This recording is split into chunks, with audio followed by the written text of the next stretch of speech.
Next అయితే మనం బియ్యం స్టోర్ చేసుకోవడానికి ఎక్కువ 5 కేజీలు 10 కేజీలు 15 20 25 కేజీల దాకా ఉందన్నమాట.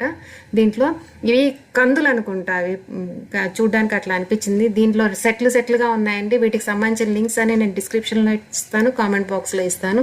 చాలా మంచిగా అనిపించింది నాకు. చూడండి, ఇది ఒక టైప్ ఆఫ్ స్టోరింగ్ అనమాట బియ్యంకి.